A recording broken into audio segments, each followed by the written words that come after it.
Amrita yes sir आम जिते आधार card रो PDF टाक open करुचे पासवर्ड दवाक पड़ुची तो बारंबार पासवर्ड न देकी केमती आम पासवर्ड हटाई पारिबा एवं नॉर्मली खोली पारिबा बुझी पारिबो। यस सर मु बुझे पारिबी आसंतु देखिबा केमिति हबो।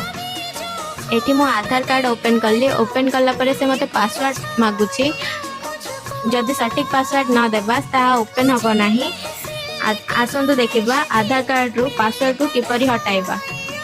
गूगल ओपन करिबा सर्च रे क्लिक करिबा पीडीएफ अनलॉक सर्च करिबा फर्स्ट वेबसाइट रे क्लिक करिबा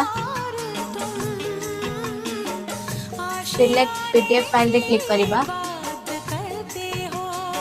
आधार कार्ड सिलेक्ट करिबा अनलॉक पीडीएफ रे क्लिक करिबा हम पासवर्ड देबा सेंड करिबा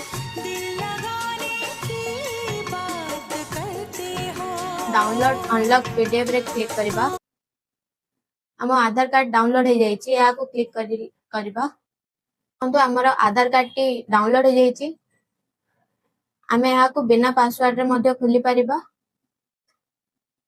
आमे जेतल भी आधार कार्ड को ओपन करिबा पासवर्ड देबा को पड़िबो नाही। एनी कंप्यूटर कोर्स पई कंसेप्ट को विजिट करंतु। वीडियो टी भल लाइतले लाइक शेयर कमेंट करंतु।